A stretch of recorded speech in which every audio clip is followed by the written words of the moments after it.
El siguiente programa es de clasificación O, de opinión, apto para todo público. Democracia M y Democracia TV presentan Diálogos con Francisco Rocha. Diálogos. Diálogos.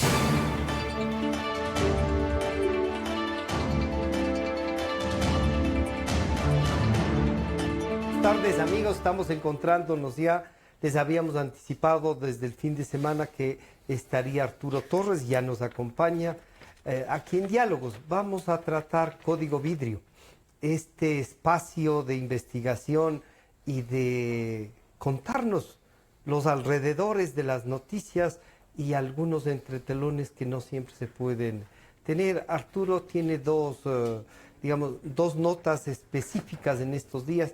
La una que tiene que ver con Correa, dialogando y vendiendo, no sé si vendiendo entre comillas, seguridad al tío del señor Glass, el ex vicepresidente, pero llamando por teléfono, y eso es una cosa novedosa. Y la otra, desde cuándo conocía y si conocía el señor expresidente el tema petrolero, sobre todo el del campo Single. Así es que, Arturo, bienvenido. Gracias por cumplir aquello de que cuando tengas nuevas cosas venías nuevamente al programa, y creo que con Código Vidrio podemos hacer esto de irlo tratando así, ¿no? El primer tema, Arturo, recibes ya un ataque del expresidente, nuevamente con prensa corrupta. ¿A qué crees que se debe eso? Bienvenido, buenas tardes, Arturo. Gracias, Francisco. Bueno, la reacción del expresidente es una reacción que él ha hecho como una parte de su conducta durante 10 años. O sea, a los periodistas no nos sorprenden ese tipo de reacciones, sobre todo cuando no tiene argumentos. O sea, él siempre reaccionó furibundo ante todas las denuncias de corrupción de la prensa, y desde ahí es que empezó a tratar de desmontar todo este sistema que finalmente se impuso para callar a la prensa, para amordazar a la prensa. O sea, recordemos que los primeros antecedentes que a él le golpean desde el inicio de su gobierno son el tema de las FARC, los contactos de su gobierno con las FARC a través de varios funcionarios, y ahí es que empezó a circular luego claro, el audio en el que dice que se le financiaron, así es. Y el Mono Jojoy. Así es, el Mono Jojoy habla del financiamiento a la campaña de Rafael Correa, y de hecho yo en mi libro que publiqué por esa época también logro documentar de un exguerrillero que abandona a un disidente, pero que fue parte de este proceso de reinserción. Él era un enlace clave en la parte en el sector fronterizo. Recibía a los ecuatorianos que pasaban a los campamentos de Raúl Reyes. Y él en el testimonio me cuenta que un funcionario de Rafael Correa iba y venía de los campamentos y recibía dinero en efectivo.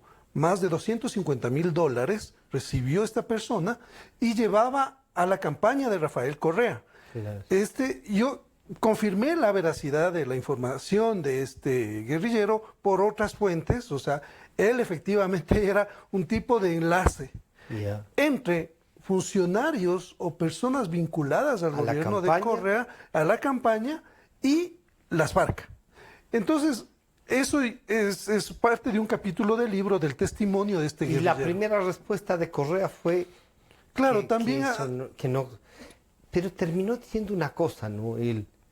Si es que enviaron la plata, averigüen dónde se quedó. Así es. Y eso es real, porque de lo que yo sé, estos emisarios dejaban 100,000 y se quedaban con 150,000, porque fueron varios de lo que se conoce.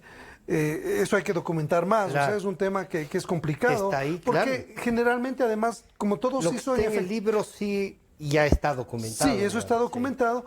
Sí. Y ahora, sí, yo creo que van a surgir más datos, más información en ese tema de las FARC, que se quedó como un pendiente, digamos. Sí. Pero me refiero a ese antecedente, ¿por qué? Porque ya desde esa época, ese es el primer golpe que recibe el gobierno de Correa, de importancia del periodismo en general, que empiezan varios medios periodistas a investigar el tema, y queda elocuente la relación de su gobierno con las FARC. Por eso Raúl Reyes estaba donde estaba. Claro. O sea, hacías un tour y llegabas al campamento de las FARC. Tanto que comenzaron a hacer eso, pues, ¿no? Una especie de tour a visitar y a entrevistar. Entrar al campamento, paraban aquí en ese encuentro bolivariano que hubo en la Casa de la Cultura. De ahí salieron el grupo de mexicanos. Los mexicanos, y de ahí iban directo donde Raúl Reyes, porque él se sentía protegido, tenía una protección política evidente. O sea, solamente así se entiende. Y los militares estaban congelados. Obviamente, coordinando la acción que se vino luego el bombardeo del 1 de marzo. Entonces, sí me parece que es bien importante tener en cuenta este detalle para entender la lógica de cómo Correa, después de las FARC, al primero que echa del país es al chileno, que era parte del Aldo, Juan de Dios Parra, que era el que les daba protección y acreditaciones. Pero que en principio la frontera comenzó a tener una gran presencia en el gobierno, ¿no? También, sí. Trabajó con Gustavo Larrea. Obviamente, exactamente. Y yo recuerdo que una entrevista que yo le hago a Correa sobre el tema FARC, porque estaba realmente contra las cuerdas del presidente con este tema, el entonces presidente Correa, él estaba muy preocupado por el tema de Gustavo Larrea, y ahí es que él decide y nos dice, sí, él tiene que tomar una decisión y finalmente sale. Sale del gobierno. Él fue la cabeza que Correa entregó a cambio de los compromisos que tenía y que se evidenciaban con las FARC. Pero él era, a Gustavo Larrea, podríamos decir que en realidad era pues el contacto con las FARC. Él lo admitió, ¿no? Él decía, él dijo que se reunió en una parte en la frontera, no quiso identificar dónde. País, en qué frontera era. No dijo si era con Venezuela o si era con Colombia, pero dijo que ahí se reunió porque él estaba muy interesado en concretar el proceso de paz. Esa fue la versión de Gustavo Larrea, y creo que básicamente hacia allá confluyen los hechos. Lo malo era que siempre se mantuvo un doble discurso sobre este tema, porque el desconocimiento total y la justificación cuando ya no les quedaba más. Y los contactos subterráneos que tenían a través de Chauvin, pues, ¿no? Y los hermanos Ostaiz, acordémonos, vinculados al narcotráfico.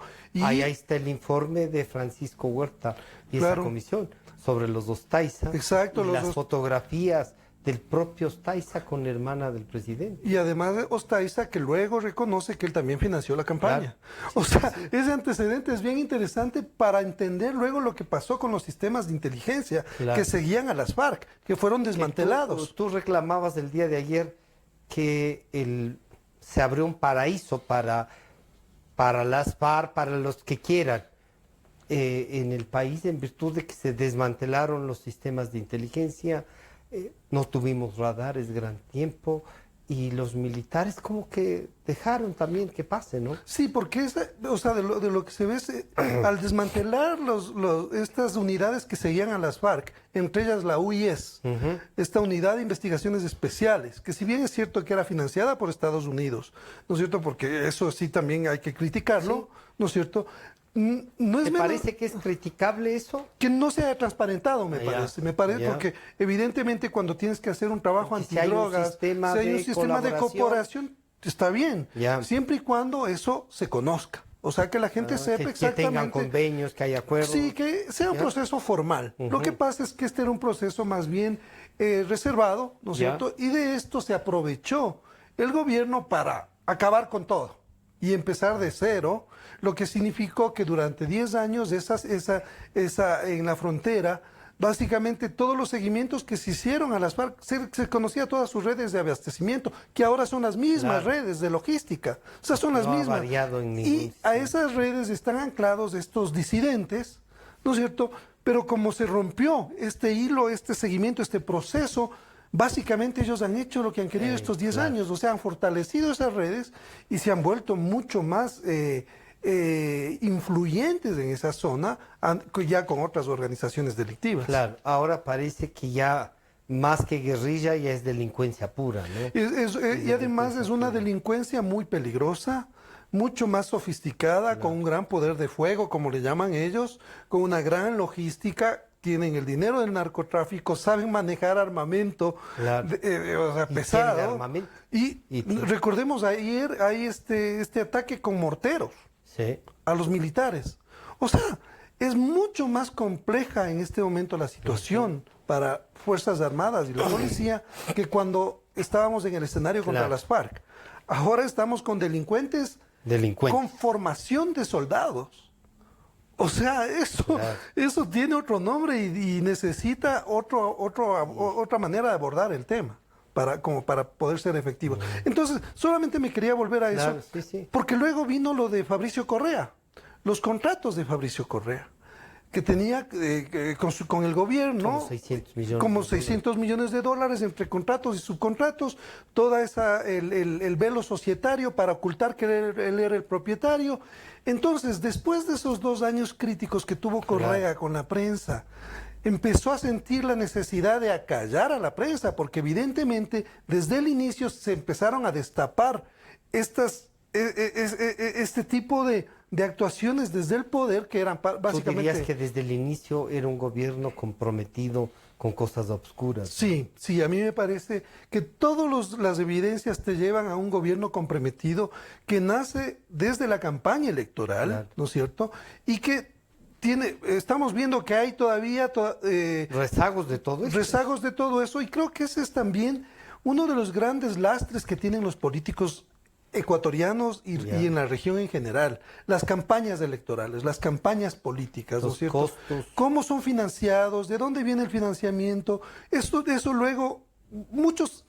Muchos financistas no aparecen, Claro. ¿no es cierto? Es dinero que se da por abajo. Entonces eso a la larga lo que hace es comprometer al político termina de turno. por destruir la Y democracia. termina por acabar el gobierno, la democracia, el sistema. Entonces, a mí me parece que el germen de esta problemática que vivimos, uno de los problemas más graves, es el financiamiento de las campañas de los candidatos a Y de ahí presidentes. tú decías, te pasabas del tema a uno de los que recogió el dinero, que era el hermano del presidente, y no tuvo problemas en decir 2 millones y pico es lo que han presentado al tribunal.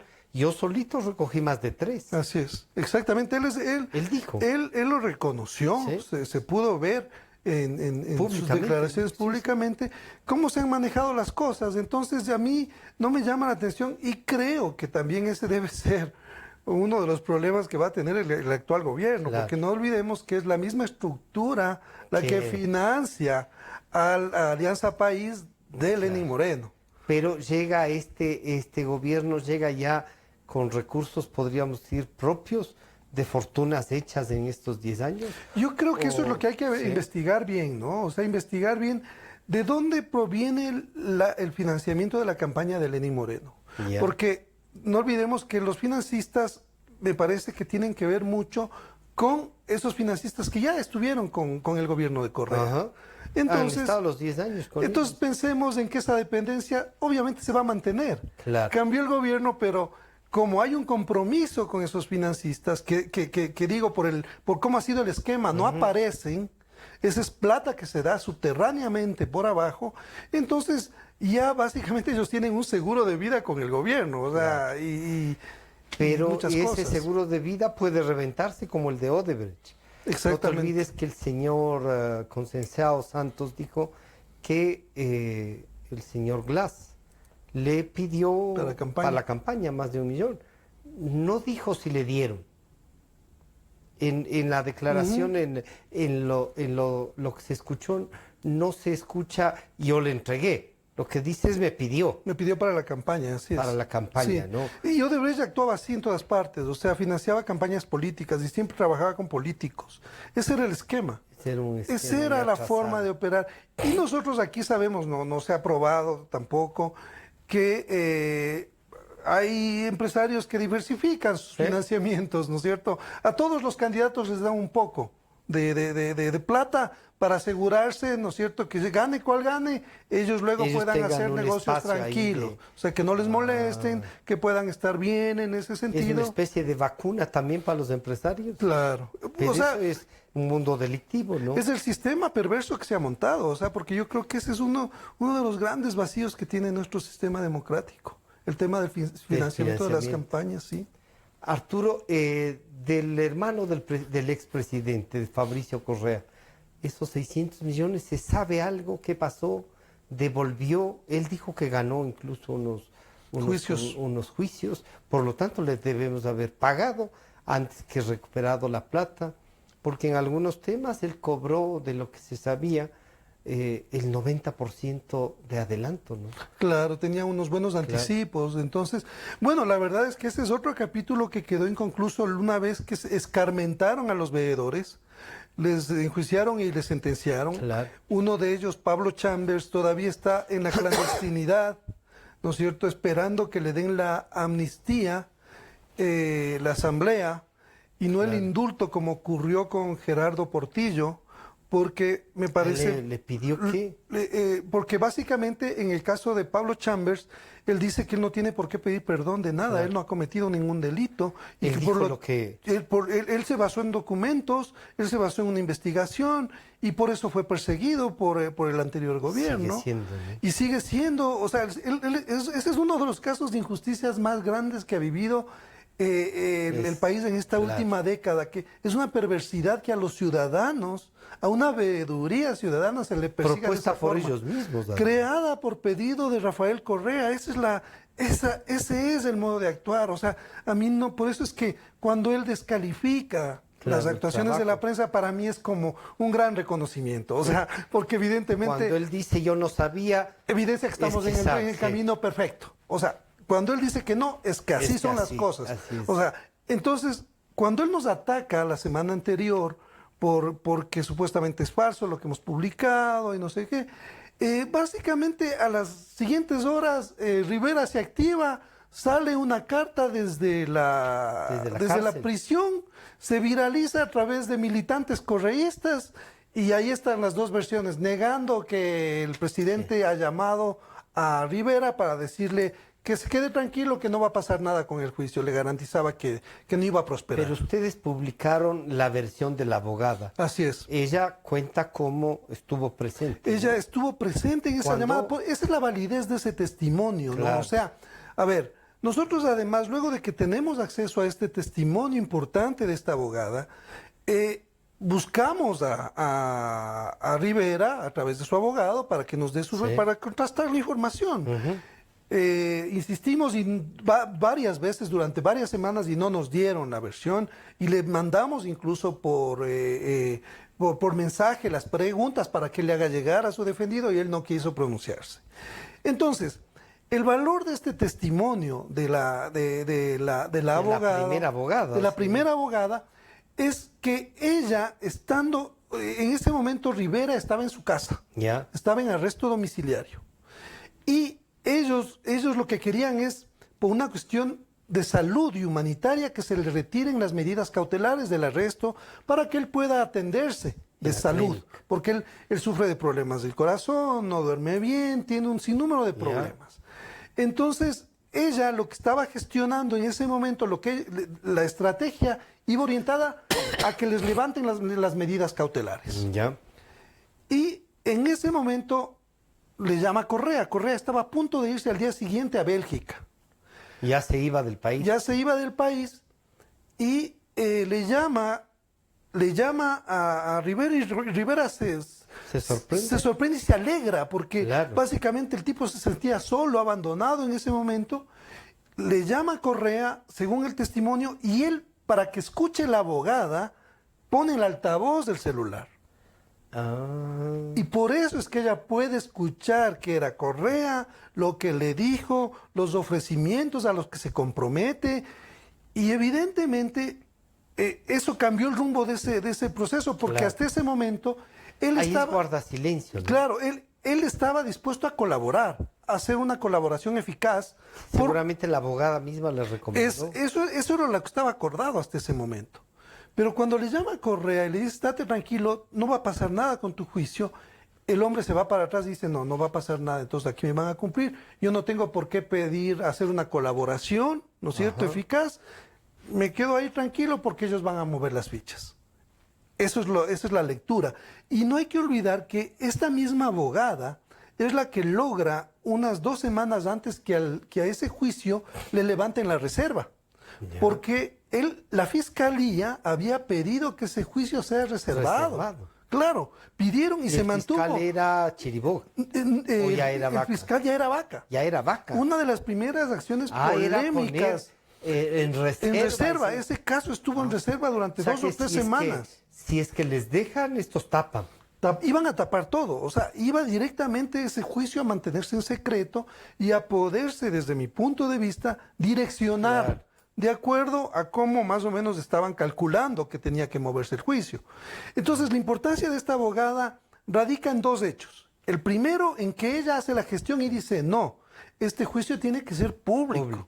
Levanten la reserva y por la presión de Con la lo cual le abogada... garantiza a su propio cliente. Claro, el derecho a la defensa, el que los medios conozcan, el que la sociedad se entere.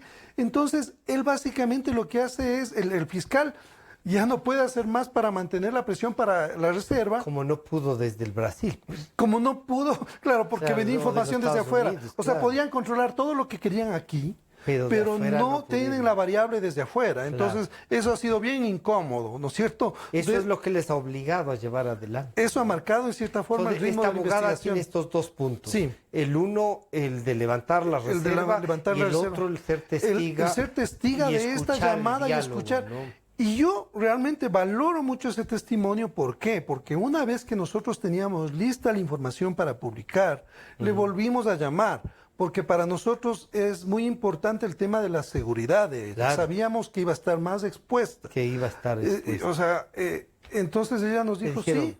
¿puedo Sí, usar podemos publicar el audio, Y podemos ella dijo, publicar, le ratificamos, nosotros le grabamos y todo, vamos a publicar. Me dice, sí, no hay problema, sigan, publiquen, porque esa es la verdad. O sea, yo dudo que un abogado, conociendo las consecuencias de un acto de este tipo, se juegue de esta forma, Claro. sin tener la certeza de que eso ¿no? pasó. Claro, O sea, hay un careo entre el señor Rivera y ella. claro, O sea, exactamente. si tuvieses un fiscal y sea, Independiente, tendrían que investigar, así Siéntese, es. señora, porque eso es interferir en la justicia. Hay una interferencia que debe investigarse, ¿no es cierto? O sea, me ¿Y parece a que ya... título de qué estaba garantizando el expresidente algo? Claro, ¿por qué? ¿Con qué? O sea, a mí, No nosotros... conocía nada. Claro, Pero él, además dice que nunca le conoció al señor Rivera, ¿no? claro, o Parece sea... que alguna vez la ha visto, pero... Parece que tenía, o sea, lo que decíamos nosotros es que tienen una muy buena telepatía, ¿no? O Sí. sea, se conectan muy bien con otros métodos que no son a Sí. través del teléfono, sino que tienen otras, o sea, es tan telepático que se hacen el 1-2.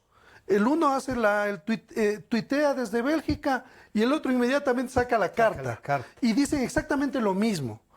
Atacan a la prensa y dicen que, y a la abogada también le dicen que ella Claro. no tiene nada que hacer en el asunto. O sea, hay una coincidencia en el fondo en las dos versiones, ¿no es cierto? Que parece que, como decía, o sea, realmente parece que hay una telepatía muy afinada entre los Sí. dos. O hay alguien que está afinando el diálogo, ¿no? El 1-2. Y de cómo manejan.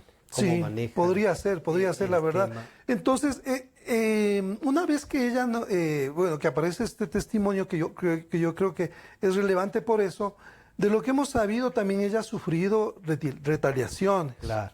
Ha sufrido retaliaciones que ella no ha querido revelar por cuestiones Pero personales. yo creo que ella tiene más bien una garantía esta vez que está público. Así es. Una vez, No tengo porque la nosotros impresión de que conocemos esa lógica, una vez que las cosas se conocen, hay un escudo público sobre estas personas Sí, que se atreven a ir que más no allá. deja de ser peligroso, pero que te deja con un escudo. Así es, y yo que, Eso, ¿no? o sea, me parece que estos son personajes anónimos a veces Claro. que realmente son los que se juegan. Y los que han vivido. Y los que han vivido esto de todo, cerca, ¿no? toda esta persecución y todo este acoso que ha habido a gente que de alguna forma está afectando los intereses del anterior gobierno.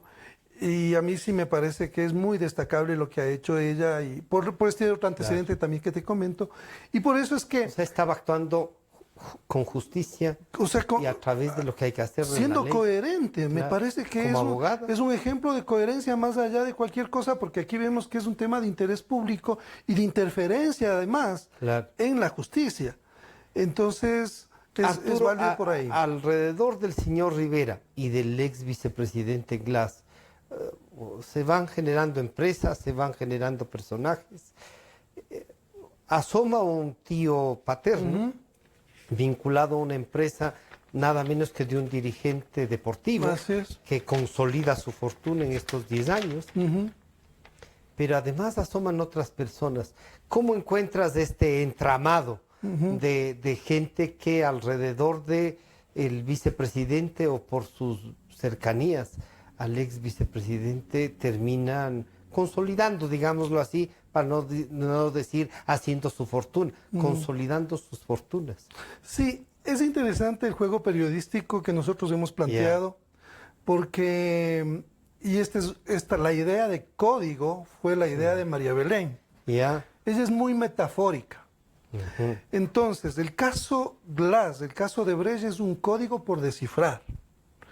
Es un código por ir encontrando respuestas. Estamos descifrando códigos.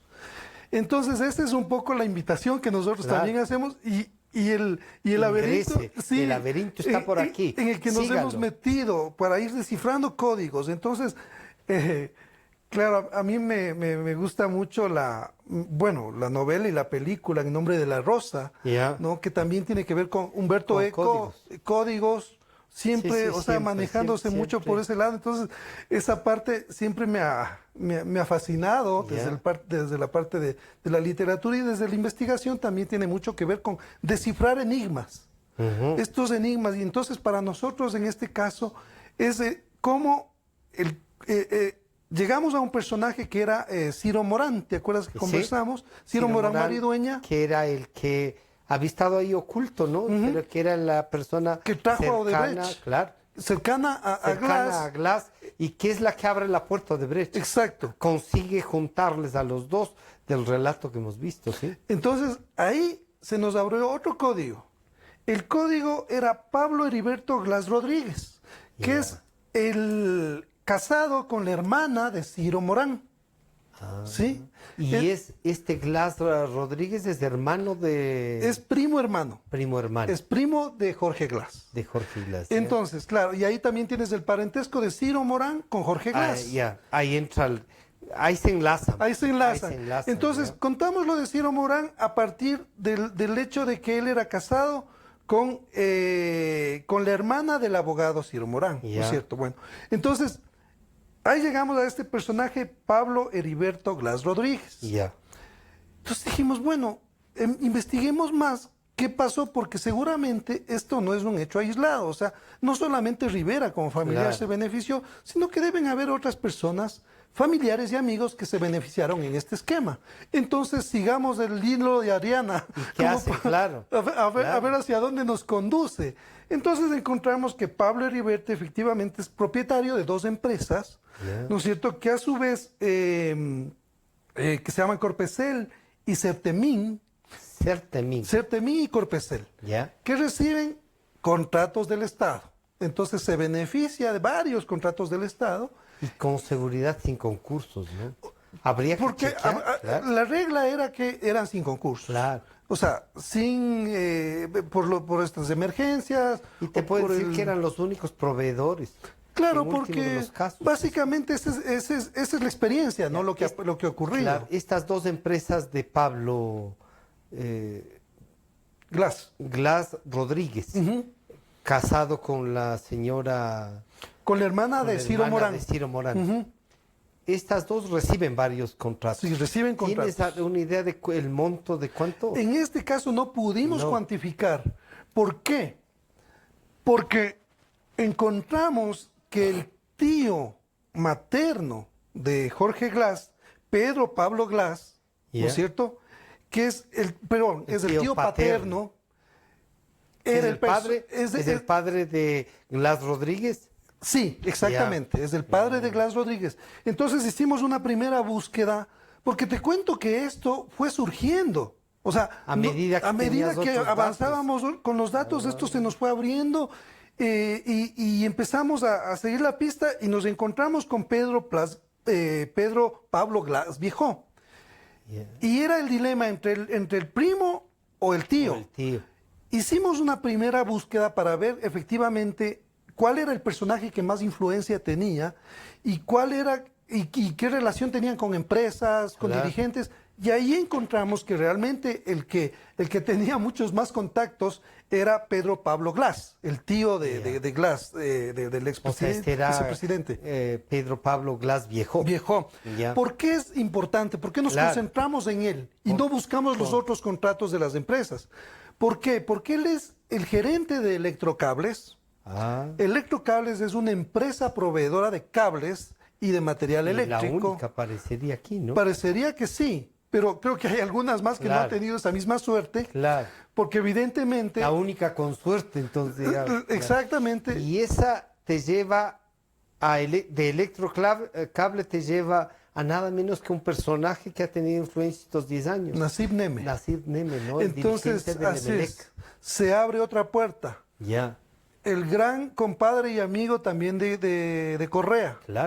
O sea, durante 10 años... puede decir que no la ha conocido, no, porque estuvo invitado a los palcos, le llevó varias veces a la presidencia. Hizo un viaje a Irán en el año 2008, fue parte de comitivas presidenciales. Ha sido así. O sea, Emelec fue apuntalado políticamente por el gobierno de Correa y económicamente por los auspicios que vinieron luego. O sea, y eso desencadenó un salto en Emelec que venía de una crisis, no olvidemos, el equipo estaba en crisis antes de que llegue Correa a la presidencia. Casi quebrado. O sea, casi las cifras en rojo.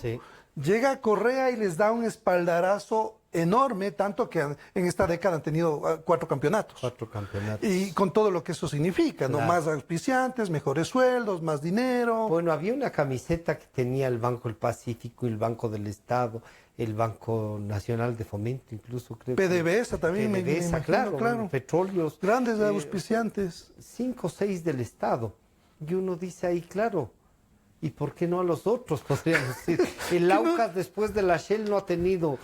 Que aunque sea nos financien con las naranjas, pues para el refrigerio de los pobres jugadores de otros equipos. Oye, cuando llegas a Electrocable, empresa del señor Nasib Neme, el tío de Glass es el gerente, ¿no? Es el gerente de Electrocables. Logras tú decir, estos son los contratos. Exactamente, por eso es que ahí dejas los otros dijimos, bueno, que son de poca monta, ha tenido sus beneficios, pero tuvimos que enfocarnos, entonces empezamos una búsqueda ardua en el portal de compras públicas, porque hay que buscar de contrato en contrato en el portal, si quieres ir a acceder a todas las contrataciones que hay con las empresas privadas y el sector público, tienes que ir proceso a proceso. Periodo de 6 meses buscas y tienes que buscar año por año. Entonces nos concentramos en esa búsqueda y encontramos que efectivamente del 2010 al 2015 recibieron 234 contratos. Recibió la empresa Electrocables 234 contratos por $56 millones. Y claro, el pago de impuestos pasó del 2008, creo que eran, ese dato no me acuerdo bien, pero creo que eran como $30,000 a $500,000 del 2017. O sea, hubo un salto impresionante por eso es que para la empresa. Dicen, hicimos, pero hemos pagado impuestos, ¿no? Claro. Es una forma de lavar también. O sea, es una forma de beneficiarse directamente del Estado y ganas al final. O sea, ha sido muy rentable. Yo dudo que ellos hubieran tenido acceso a todos estos contratos de no haber sido por el personaje Pedro Pablo Glass. Porque él era el tío de Jorge Glass. Pero ahí tienes solo del 10 al 15. ¿Y crees que habrán estado que antes no hay ninguno? O sea, a ver, del 2010 al 2015 son los procesos que nosotros encontramos por subasta inversa. Es decir, que concursaron. Y sabemos cómo eran los concursos.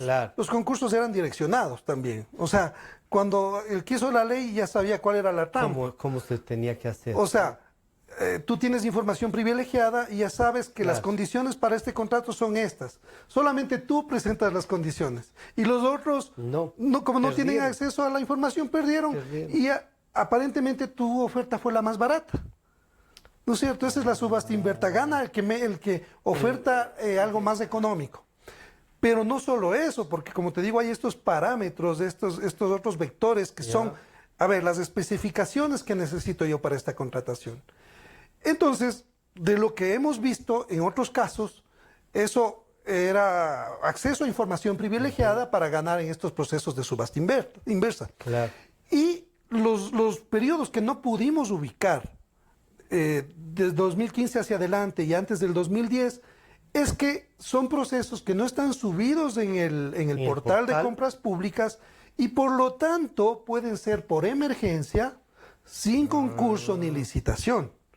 Esos son los que todavía no hemos podido verificar. Y del 15 hasta el 17, ¿no? No, tampoco. Solo pudimos encontrar en esta búsqueda los contratos que están subidos en el portal de compras públicas.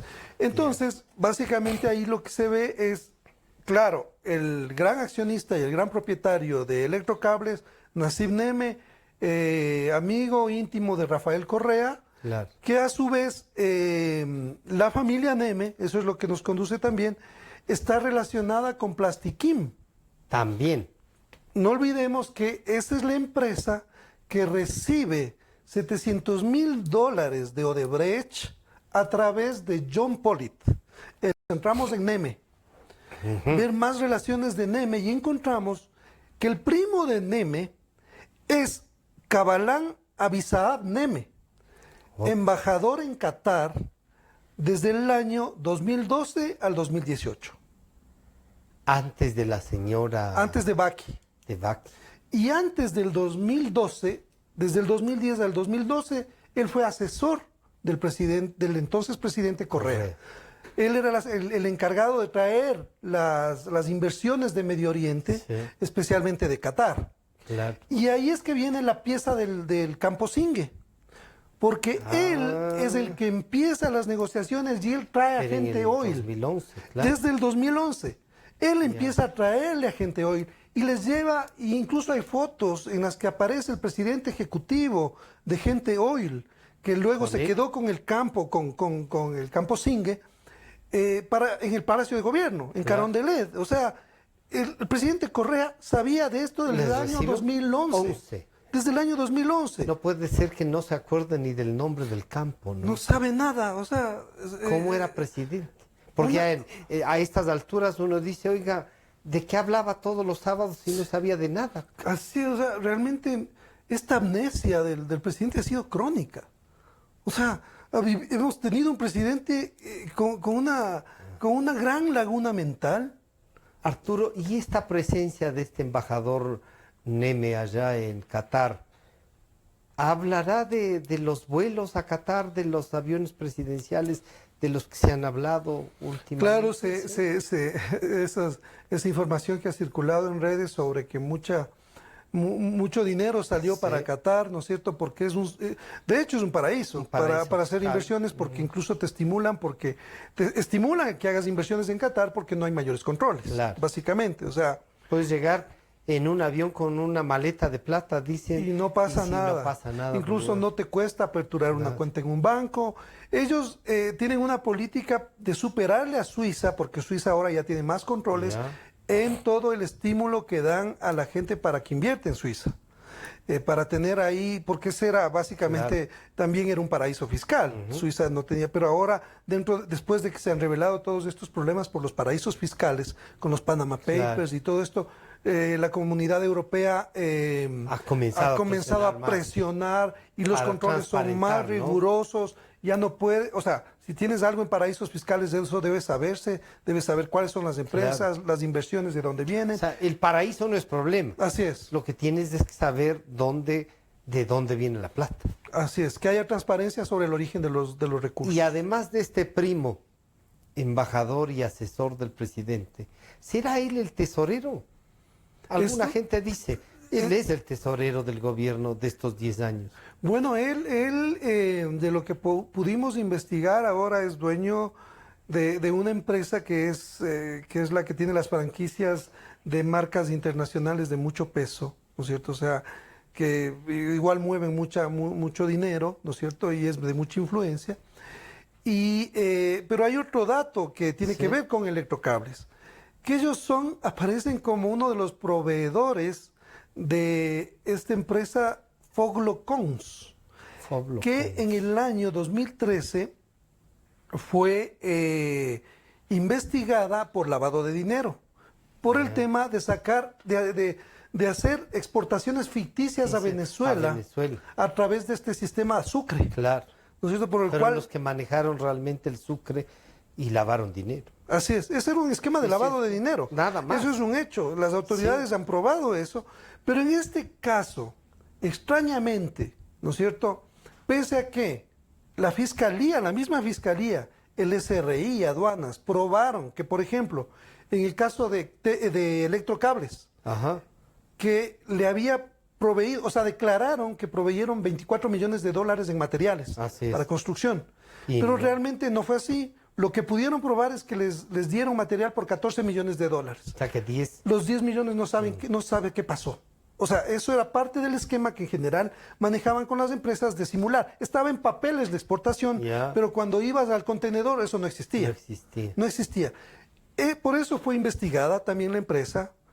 Y luego de cambiar varios fiscales, varios jueces, porque hubo muchas presiones, en este caso Foglocons, finalmente terminó por diluirse ese proceso en la justicia y fueron absueltos. Absueltos además, pese a todas las pruebas y evidencias que habían de este esquema de simulación, de evasión y de lavado que según la fiscalía de este tiempo se había fomentado en este tema.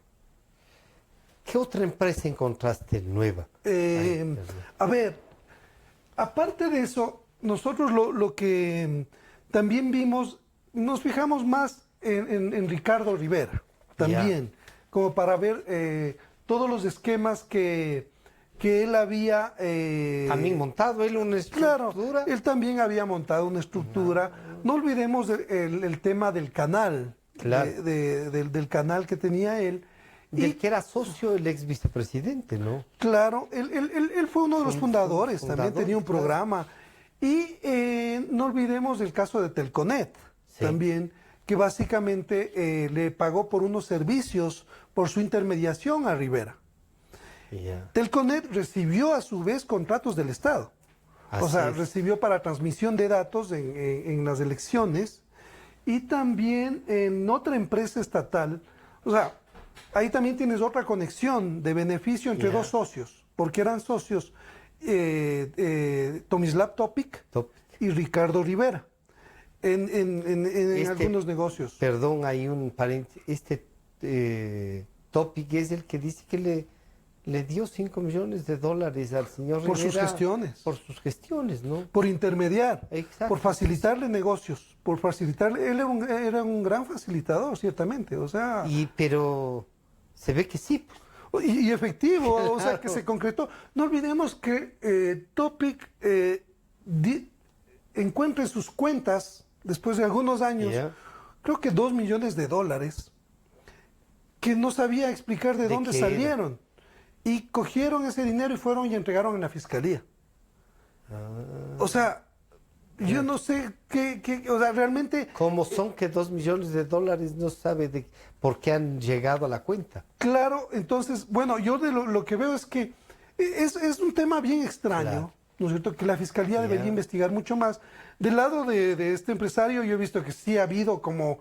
de pronto se encontró con un monstruo de varias cabezas y empezó a tratar de cortar algunas, porque no creo que se imaginaba ni dimensionó los alcances de Rivera y su gran impacto y su gran influencia en el gobierno. Entonces, creo que esos son cabos también que quedan por atar. Se nos está terminando el tiempo, Arturo, pero bien vale la pena. ¿Qué más se puede esperar del Código Vidrio en esto de estas empresas? ¿Podremos saber algo más del embajador? Que algunos dicen, ahí está el tesorero.